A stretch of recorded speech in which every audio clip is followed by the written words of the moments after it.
Hi, so I'm Trudie Fell. I'm the founder and CEO of BelleVie, and we created BelleVie to change how care is provided in this country, to reinvent the future of care work, because we've got a growing elderly population.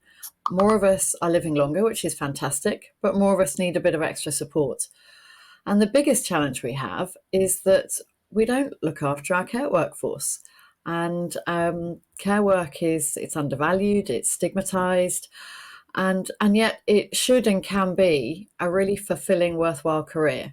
And I know that because I used to work as a care worker to support my student days, and I thoroughly loved it.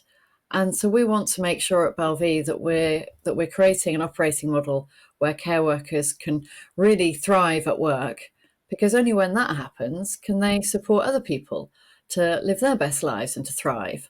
And ultimately, we want everybody in society and everybody in the care ecosystem to feel valued and supported. So those are kind of our bigger aims behind BelleVie. And we get to meet a lot of really fantastic people.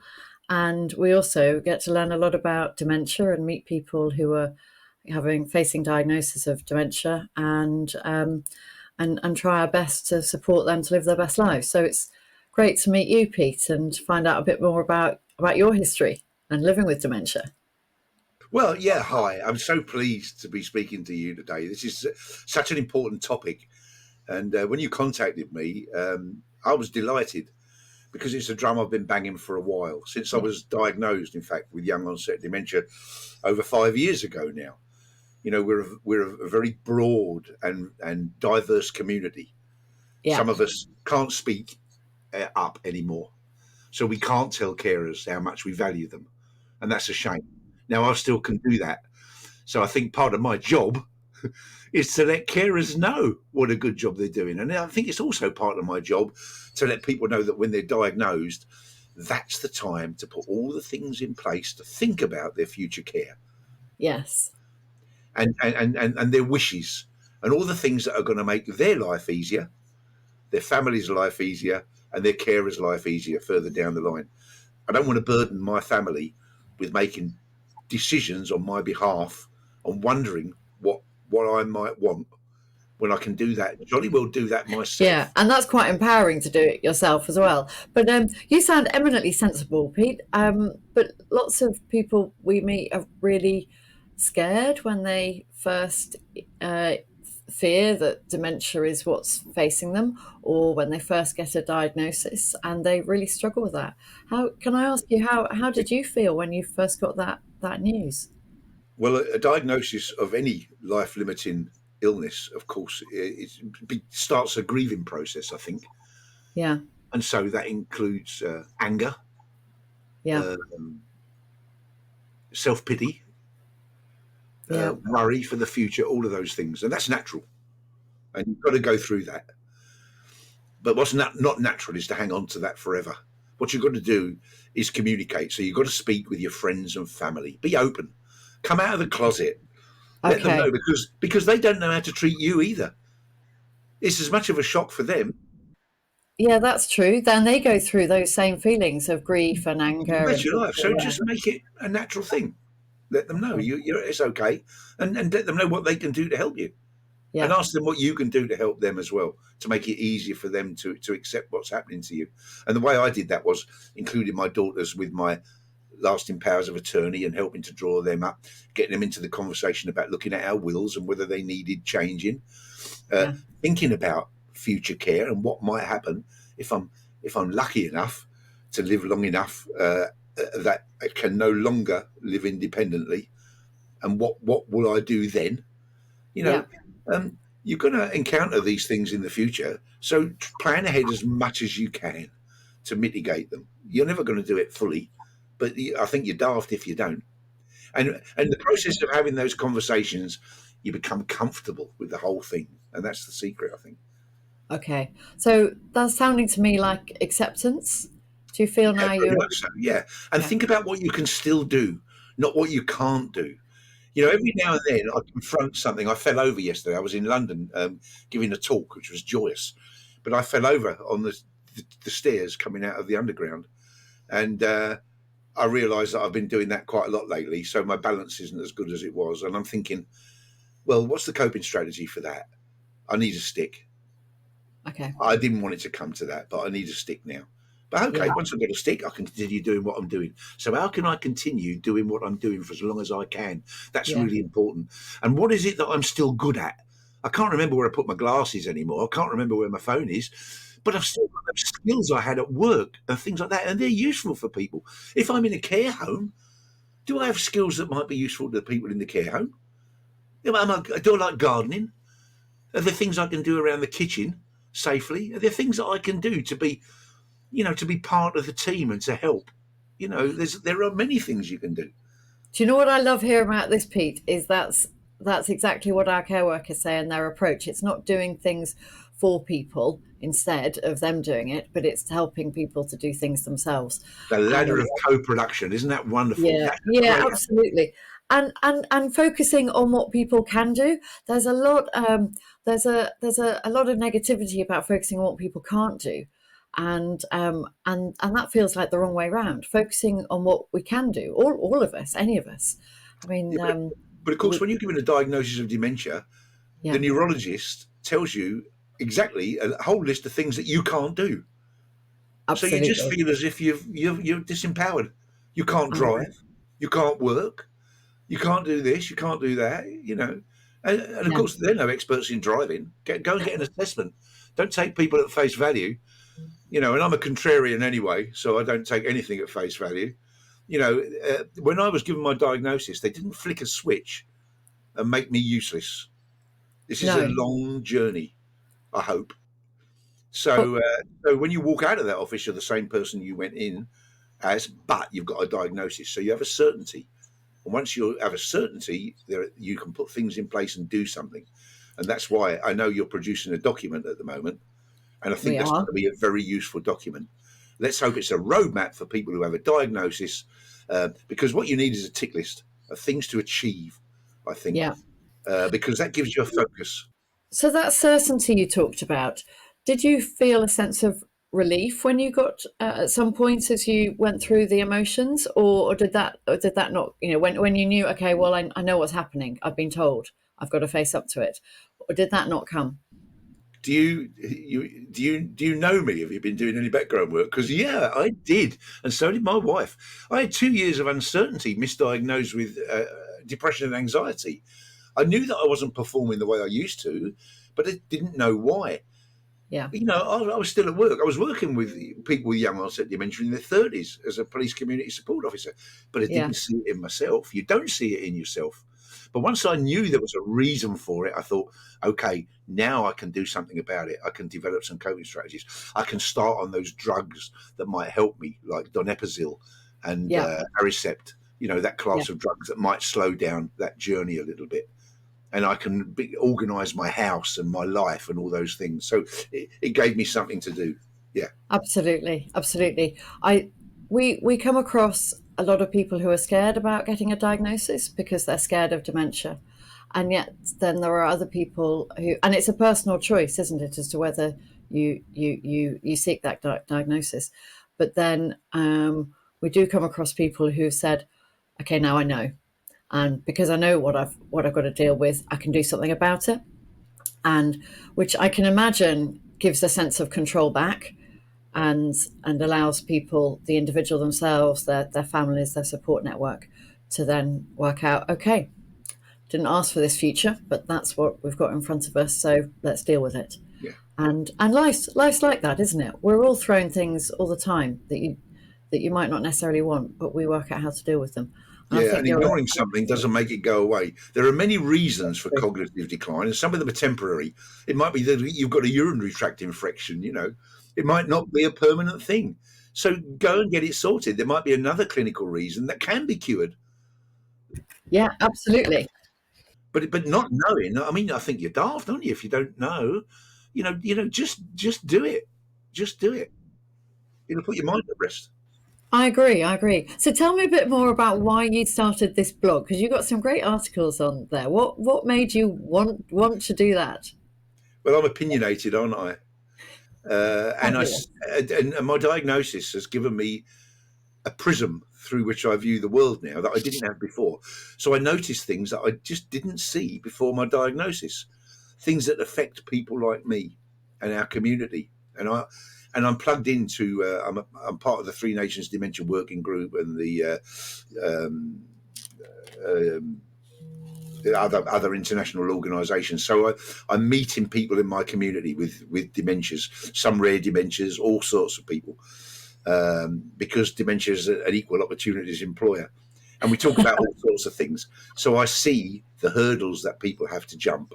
I see that the stigma that's still attached to people who still say to me that I don't look like I've got dementia. So I have suggested to the NHS that they actually issue us all with a uniform on diagnosis, so people will know that we all have dementia. And I think Napoleon is a good one, isn't it? Because that was always on the TV on comedy shows.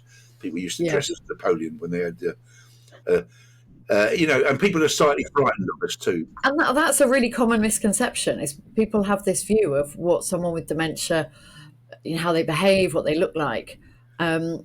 What other common misconceptions are there that you want to the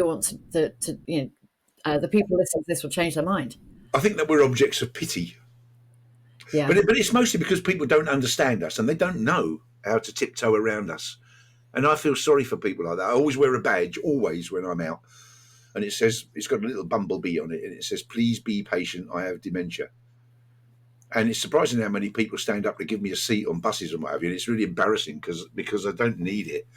But how kind of them. It gives them the opportunity to do something. So I'll thank them and I'll take the seat, even if I'm getting off at the next stop. Yeah. Because of what wonderful people they are.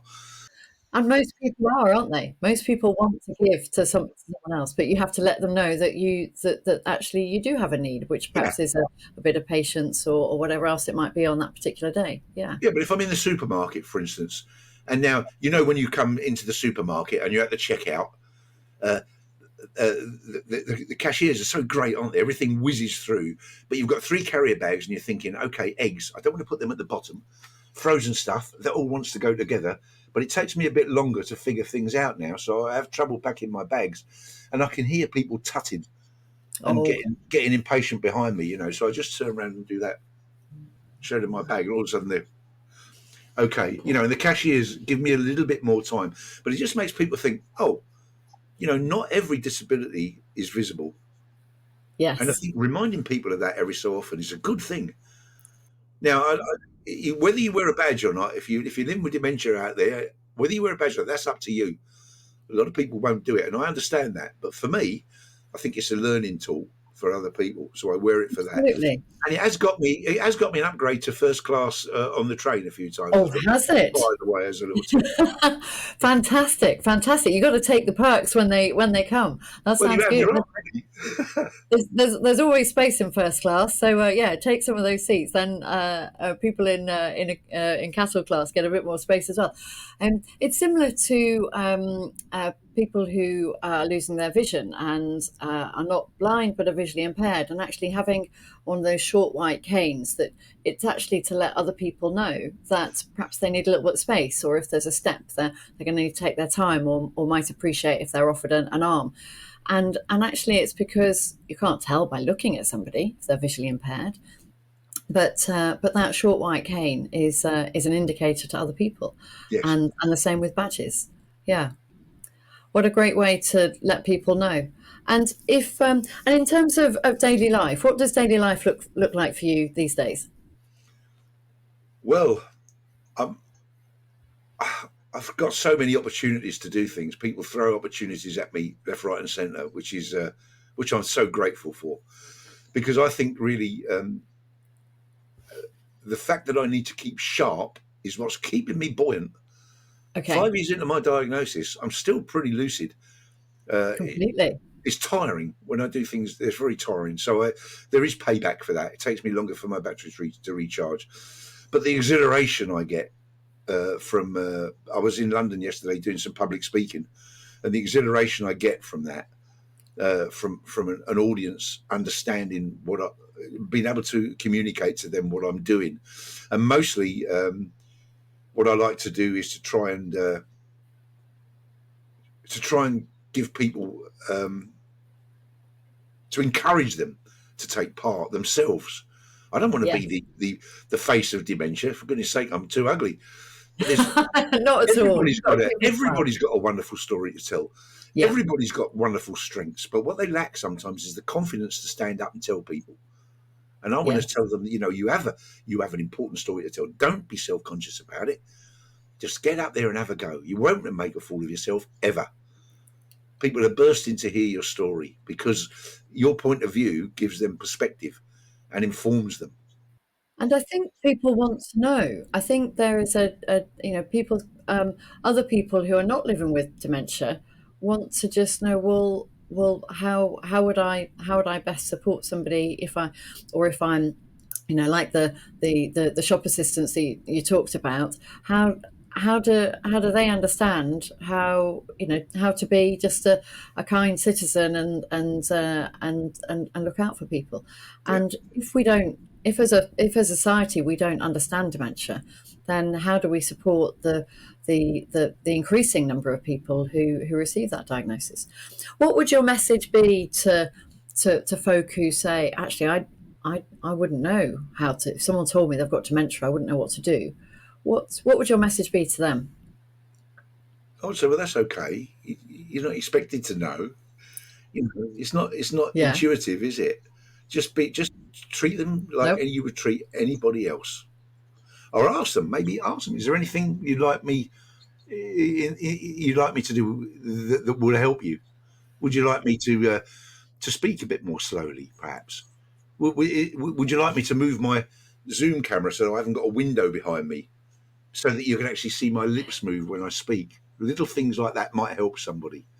Be open to suggestions, Yeah. But for goodness sake, don't treat people differently, and don't speak too slowly. It doesn't take away our intellect; it just takes away our ability to find our phones. So.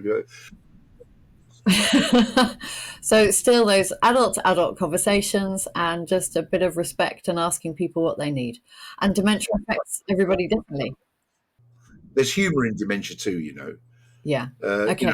My wife and I, we laugh. When I do things true. wrong, we laugh sometimes. I remember getting up the other morning and full of the joys of spring, I bounced out of bed, ran into the front room, opened the curtains and waved at the people at the bus stop. And she said, "Pete, you haven't put your clothes on." Draw the curtains. People think I married you for your money. Sorry, I run a course on the therapeutic benefits of clowning, and I do a series of workshops on comedy as well, which I get a lot of fun out of, because I think we need to demystify dementia a little bit and realise that you can.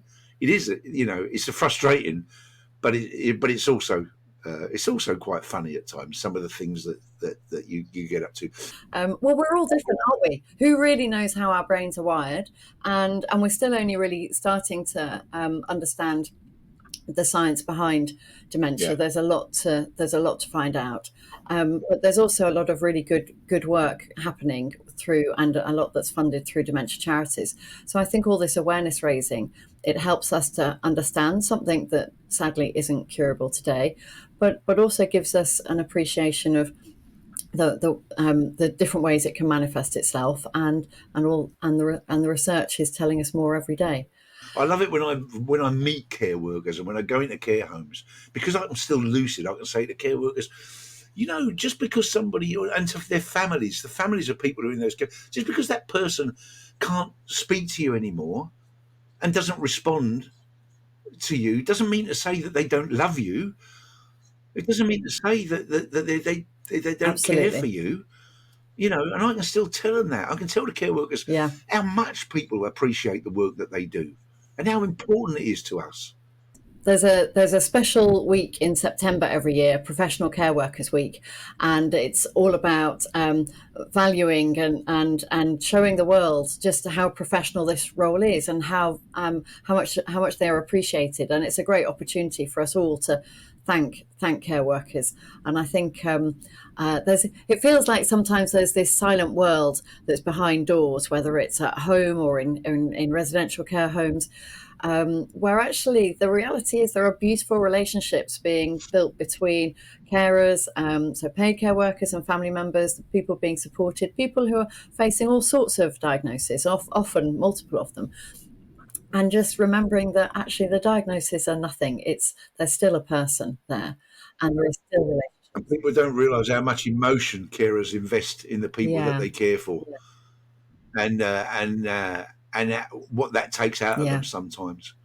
And that's a shame. We take it for granted. You don't understand. If you're a carer, you can't be a good carer without being emotionally invested in the people that you're absolutely. caring for. And I mean, my wife is a carer for adults with special needs. In fact, she's going to work in a minute, and she'll be home Okay. the next day. You know, so she spends a lot of time away. And you going back to our earlier conversation when you were talking about how getting on in my life at the moment. Well, sometimes that's a bit hard for me because if I haven't got a meeting, I don't speak to anybody for a day, perhaps, and then I find it difficult to speak when I do finally speak. Well, we're going to have to make sure that our phone lines are always available, and you can give us. Then. And I think there'll be a whole load of people listening to this and say, "Oh, I chat to Pete." So, But my wife should have retired 2 years ago, but she works with adults with, in their 70s with Downs. She works with people with fetal alcohol syndrome, beautiful people that are very damaged. She can't retire because they're a family, and I can't make her retire because that would be awful. How churlish of me to expect my wife to retire to look after absolutely. me. I couldn't do it, and I love to hear the tales that she tells, and to hear the love in her voice when she talks about the people who she looks after. It's just wonderful. Caring is a wonderful profession, and it just makes me so angry that it's so little appreciated and valued by society in general. It's always the first Yeah, place where the cuts and go. it's huge. Did you know there are more people employed in adult social care than there are in the whole of the NHS? Amazing. Yeah, I know, and the Yeah, management as well. All the time, they're trying to do more and more with less and less, and it's yeah. breaking them as And the well. reality is, there's a lot being talked about at the moment about the state of the NHS, which is a real shame. But if we were to invest in our care systems, then we would relieve the pressure from the NHS. And I wrote to Wes Streeting before he became before Labour won the last election, and I've written to my local MP, and I'm saying social care, social care, social care was at the top of the thing. Yes, the NHS needs money, but the best way to give the NHS more money is to keep people like me out of it by keeping us independent for absolutely, longer. It's a no-brainer. But if I'm not in the sausage factory of the NHS, I'm saving the NHS thousands and thousands of pounds. That's where you of need to put course. your money. So yeah, and care is often preventative, which is much harder to get a business justification, a business case for. But Yeah, if we're yeah. preventing somebody from deteriorating, and if we're preventing somebody from going into residential care earlier than they need to, then there is a cost benefit. If somebody has greater feelings of self-determination and control over what they're facing, then they're less likely to be a burden on their local GP surgery. They're less likely to have unnecessary visits to A&E. And care can support people so that, for instance, they're less likely to fall. If you speak to any doctor in A&E, they would love to reduce the number of admissions they have for falls. There's all sorts of reasons. So, for instance, your sensible learning of, okay, maybe I need to start using a sit stick now, is going to help you stay more independent for longer. Knowing when to take just that little bit of support so that you retain your independence is so important. Well, I try and look ahead, and so I'm always looking for coping strategies, and I steal them from other people if I think they're going to work for me, and I want to share them with other Absolutely. people too. Because when I find a good coping strategy, I think, oh, I can still do that now because I Yeah. can do it this way. I'll get a good feeling out of that. So that buzz is good for my self-esteem too. Yeah. So tell me, what are some of the best coping strategies that have helped you in the last few years, or perhaps some that you're thinking of that might help in future? And maybe we can share them with other people. Okay, well, they're always the cheap ones.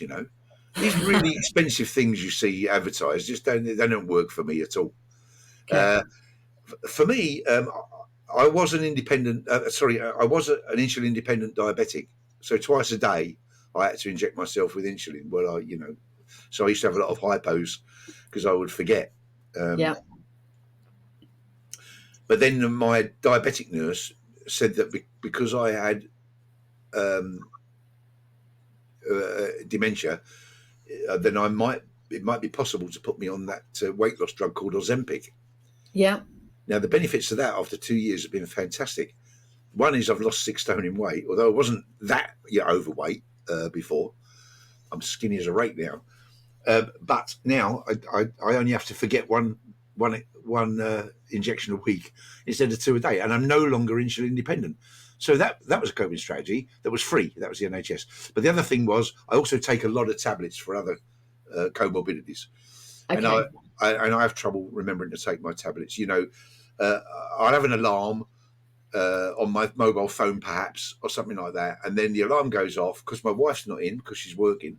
So Yeah. she's my best way of taking the tablets. It's called nagging. But when she's not in, I have to do it myself. So the alarm goes off. Fine. I say, okay, Pete, take your tablets. Oh, look, a butterfly. A butterfly flies past. That's it. It's gone out of my head then.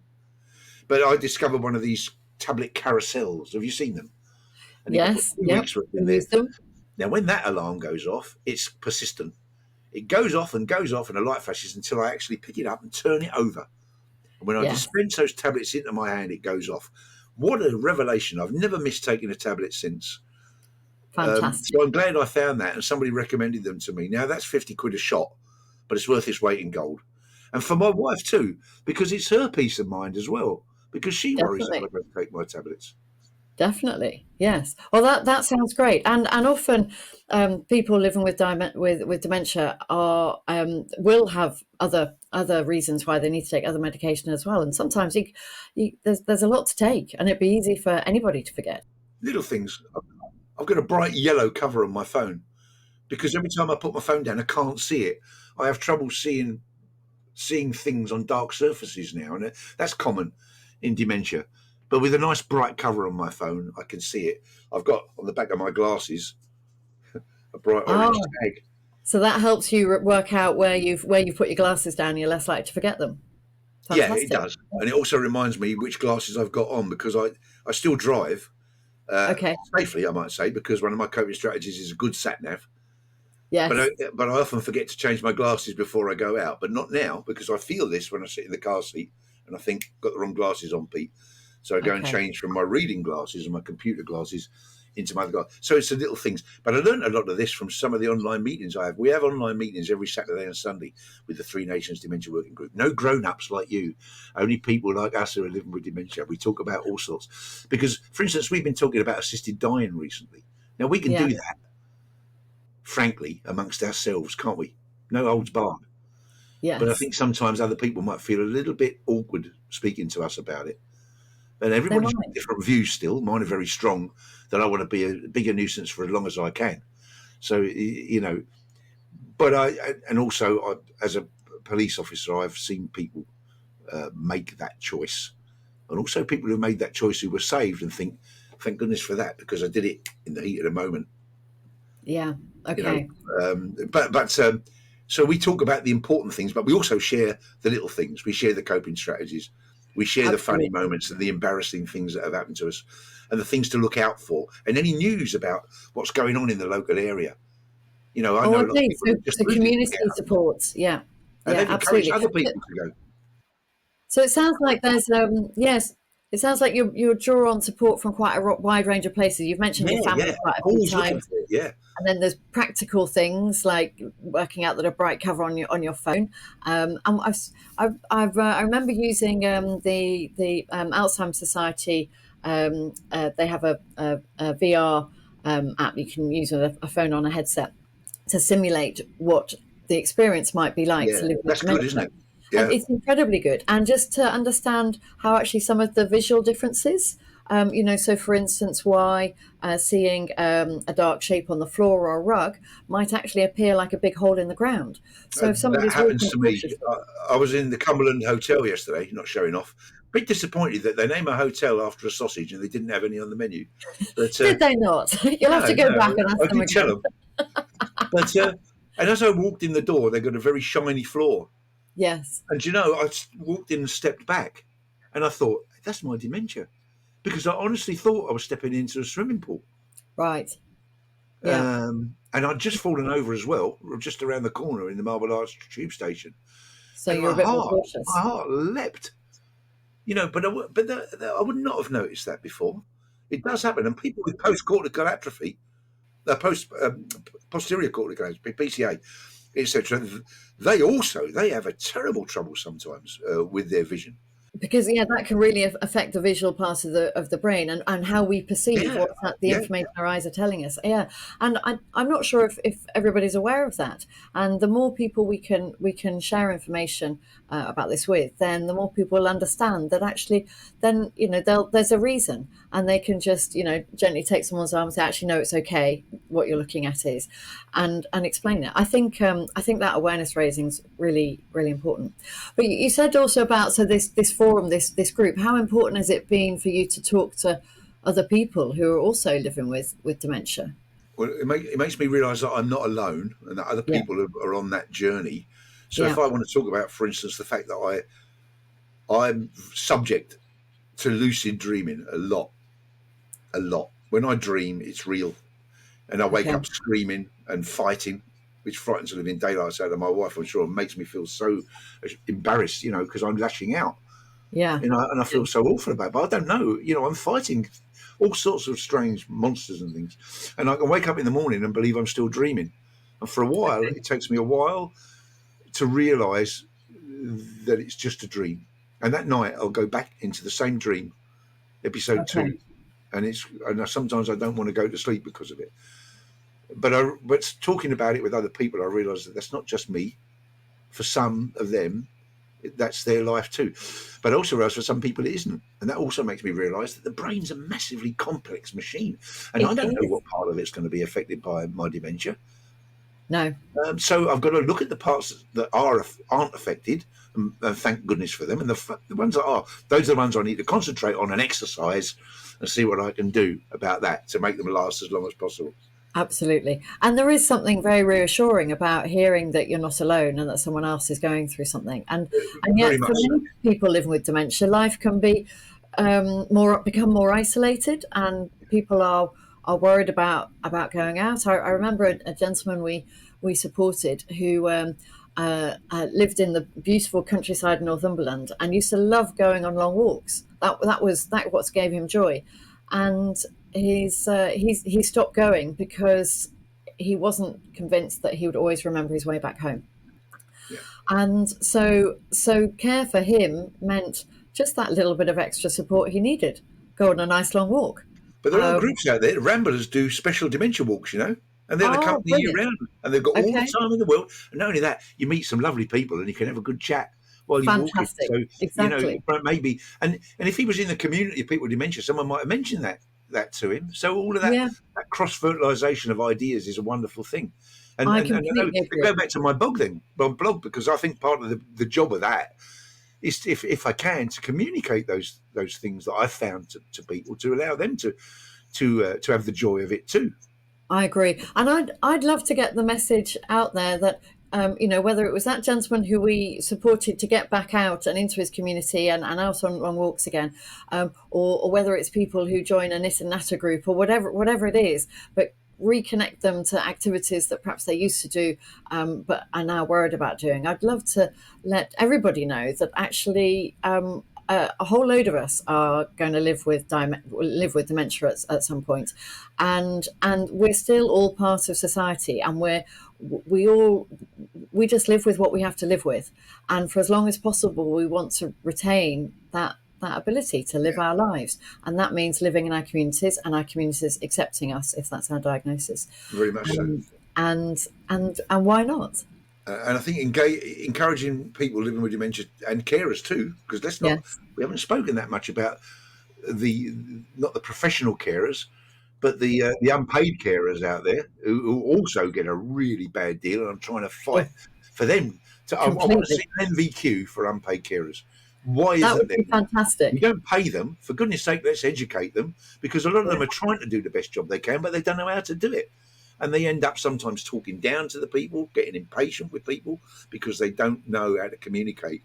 And the least any caring government could do would be to give somebody some sort of help with that, and the health and safety aspect of looking after someone with cognitive impairment. But Yeah. yeah, there's all that sort of stuff, isn't there? There's always another crusade to go on, isn't there? Right? Another Absolutely, but this is down to the fabric of society and being a citizen within society, and whatever role you play. At some point, all of us are going to be a carer in some capacity and need caring for. Like that is all of us, and I agree with more support for family carers, for unpaid carers, whether they be family, neighbours, just other members of the community. It's a tough one to enact. We've also got to banish the ignorance from dementia. You know, I run a course for newly diagnosed people. Okay. You know, introduction to dementia and to sort of try and give people a roadmap when they've been diagnosed. And I always ask the people when they turn up if they're happy to share, you know, what's happened to them during their diagnosis and what have you. And one lady just burst into tears.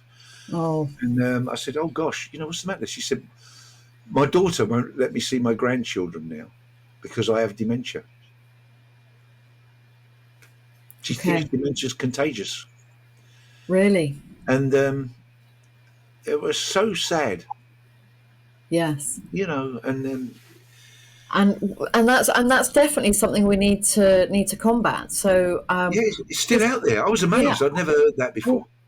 No, I hadn't either. I mean, our brains are incredibly complicated. We're all very different people, and there's still a lot to learn about the neurotransmitters and hormones and everything that make us our personalities and values. For instance, there's you think of all the awareness that we've had in the last 10 years or so on neurodiversity. And actually just recognizing that's just how some people are, and that we accept that. I think we all are, aren't we? We're all somewhere on that spectrum of neurodiversity, aren't we? Well, maybe, but it's just the point of that's you know we're understanding more, but it's just how we are. I mean, what do you like with huggers? I had a lot of huggers yesterday. I'm sort of like this. I don't really like that close contact, you know. And I think to myself now, hey, I'm neurodiverse, and I've been all my life. I didn't realise that. Okay.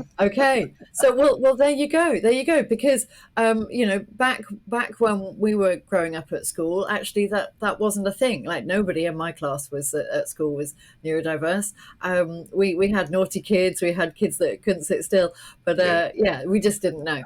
And I think there's awareness raising for anything that affects how we think and who we are. And dementia is one of those. It's a collection of symptoms which could be caused by different diseases, and it's a health condition which affects our brains. These complex, wonderfully complex, fantastic things in our head, the most important organ that we have.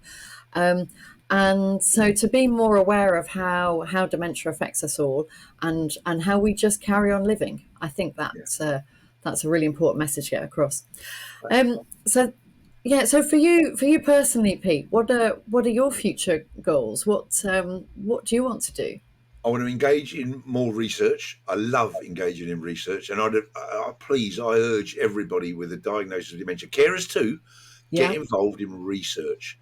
Places like Join Dementia Research and whatever, you've got opportunities there. If you register with them, they'll give you opportunities. If it's just a questionnaire, that's okay. Don't expect to go on a clinical trial and be given a wonder drug. That's not going to happen.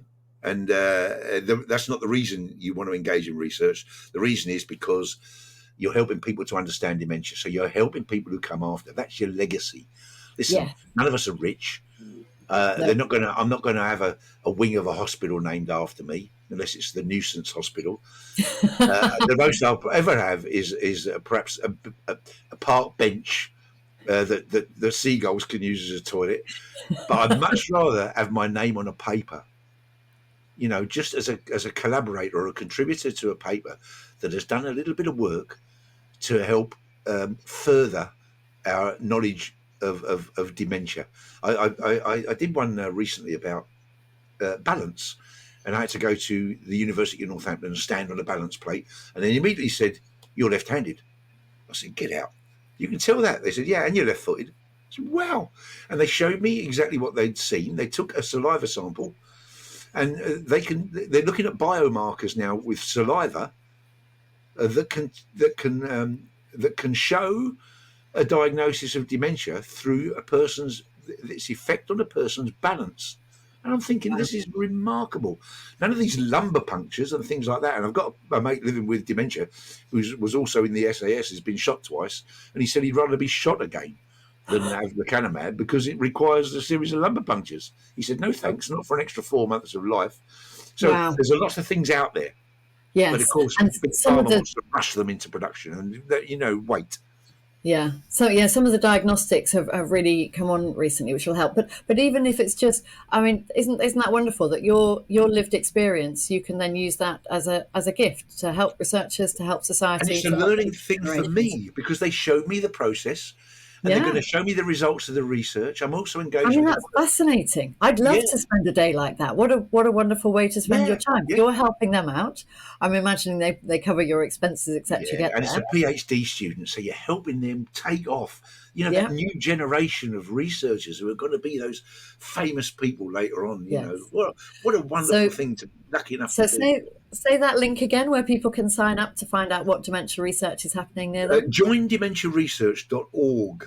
There might be a UK in it, I don't know, Joindementiaresearch.org. but it's Join Dementia Research, all one We'll make word. sure that we share that Yeah, as well. they're funded by many dementia charities. They're not, they're not Yeah, affiliated to anybody, and then but they're a joyous they people. bring together lots of different research programs, don't they? So you can find out what's happening close to you, or if there's something in particular Yeah, you're they do, and you interested can be in. involved in actually formulating these things. You can go into the ethics committees because some of them are saying no, you can't take part because you can't give informed consent anymore because you've got a diagnosis of dementia. And I said, well, hang on, I can still drive. I drove here. Well, why do I need why do you need my wife's signature for me to take my clothes off for a medical exam? Although don't worry, you don't have to do that every time. It's up to you what you want to do. Me, The I've got no. people at the bus stop got to see that for free. Well, they absolutely did. Yeah, yeah. They'll never forgive me. But I'm sure you made them chuckle and but it's brighten good. brighten their I'm off day. to University of Derby next Thursday. I've been Okay. involved with a creative arts project there for a couple of years, where they're getting people who are living with dementia and carers together. There might Yeah. be carers within the family, but they might have come out of a care home with a carer for that time, and they're doing creative work. And once again, they're taking saliva samples from the people before they do the creative activities and again after. And what they're finding is that the levels of endorphins released by creative things when people are actually doing something and feeling good about it are more powerful than the endorphins released by Class A drugs, Really? and a lot Wow. cheaper, I might add. So, Yes. so Well, it's a wonderful thing. Creativity, and you know that because you understand what carers are about and what they do, and the buzz absolutely. people get out of achieving things. One of the things I love. Yeah, well, isn't that fantastic? One of the things I love about the setup we've got in our model, and it's things like the way we work means that we pay carers for whole shifts and we encourage them to bring their whole selves to work. So that means that actually, if you like dabbling with paints and drawing, Yeah, then definitely bring that to work with you. And yeah, we would encourage people to sit down and spend an hour painting with somebody they're supporting. yeah. Don't You feel can guilty if you're having fun too. Absolutely. That's the The same deal, with isn't it? music. I mean, music as well. That's another way that can really bring huge joy to people. And we've supported people who, in the later stages of dementia, their ability to speak can reduce, but actually the ability to sing that stays so much longer, Yeah. and can bring real joy to everybody. Yeah, I'm fully with you on how the power of creativity. But isn't that amazing that scientists are backing that up? Well, Um, yeah, yeah, but they wouldn't normally have researched into that because there's no drug at the end of it. There's no payoff. And that's the thing. Research doesn't have to have a payoff. It doesn't have to be monetized. but I think it You helps do it because you're justify. expanding knowledge. Yeah, but those facts help justify. See, I know it's really important for BelleVie carers to spend that time, whether it be music or art or whatever brings that person joy. Is we should encourage it and spend time on it. Mm. But I speak to I speak to other organisations where actually it's really hard. There's a very transactional approach to care, which is, well, no, this person is struggling to get up and dressed in the morning and not eating breakfast. So you've got to go in, get them dressed, toilet, and breakfast. So, well, hang on a minute. What about making sure they're set for the day? What's going to bring a little bit of life to their day? Yeah. That's going to take a bit longer, but that's what we should be investing in. And so if all these stories, and if this and the awareness raising and the scientific evidence backs up why the care, that the quality of care and the time we spend with people and the trusted relationships we build support all of us and support our communities, and then we have life that's worth living. You know, when I do my comedy workshops, it's for everybody. I want people living with dementia to come along with their carers, because we can do an exercise or two, a bit of creative writing, and they'll go home and they'll continue that. And when they come in the next week, their tails are wagging because they say, "Look what we've done in the meantime. You know, we carried this story forward, and you know, we've got episode 5 now. You know, and there's been a time machine, and aliens have happened, and all sorts of things." And you think, well, that's great. And what that's doing is, once again, that's keeping people out of the sausage factory, the NHS. All of that sort of thing is good for well-being. Completely. You're getting people talking. You're getting the dialogue going. It's just joyous. It's just joyous. And I don't understand. You know, have you ever been to a carers group where they say, "Okay, everybody, people with dementia over there with a Play-Doh, carers over into that room there and have a good moan and a good cry." And you think, no, do the activities together. Absolutely. You know, my wife and I, every time we get a Zoom, a parcel from Amazon, which is a lot because when she's out, I'm serving the net. We get the paper out of it, and you always get reams of it, and we fold that up, and we use that for drawing and painting. And what we don't use, Pam takes to work for the residents to use because they love it. Out they get, you know, the old felt tips. And absolutely. And we're also looking for things you can do with ping pong balls and paper cups and things that will help your mobility and chair aerobics, and you know, those just things where you can have a good laugh and good fun. And why don't we do more of that? Why do we prescribe and get people to sit there while we do things? The NHS is good at fixing you if you're sick, and there's a cure for it. But actually, a lot of where we're at with modern medicine is we all have to live with symptoms for a long time, and that's where the NHS struggles. It doesn't know how to do that, so it hasn't got an answer. So it's good at the transactional stuff, but actually, what we're talking about is life and care, and that's harder. And that's, for me, is why the care side of things is so important through the unpaid carers and through paid carers. There was one other question I wanted to ask you, because I'm conscious that we've got people listening to this. You're going to ask me if somebody's missing their deck chair. No, I love your shirt. It's great. Almost as much as the backdrop, which came from your notepad. Yeah, it's great. Fantastic. I don't feel nearly colourful enough. I'll have to go and do something about that. But apart from asking you where you get your shirts from, I was going to ask if there are people listening to this who want to get involved in supporting people with dementia, what could they do? Gosh. Reach out. If you have the internet, and most people do now, reach out to people like Join Dementia Research, reach out to Dementia UK, Alzheimer's Society. You know, I do a lot of work with the Alzheimer's Society, but I also work with Hilda Hayo, the Chief Admiral Nurse, only lives down the road from me, you know, so I'll work with anybody. Go, your local hospital may have a dementia nurse. Ask them if you can get involved to give people the benefit of your lived experience. If you're a carer, doesn't matter if you're a professional carer or a person caring at home, you've got a story to tell that people want to listen to. You know, student nurses, all that sort of thing. You know, say, you know, here I am. You know, is there anything I can do? Would you like me to make a short video or something like that about my experiences, my bad experience at the hospital, for instance, or something like that? Yeah. Have a look and see how you can get involved. Is there a local dementia group? If not, start one up. There are places out there that give you good guidelines for starting a group. It's not scary. It's a wonderful thing.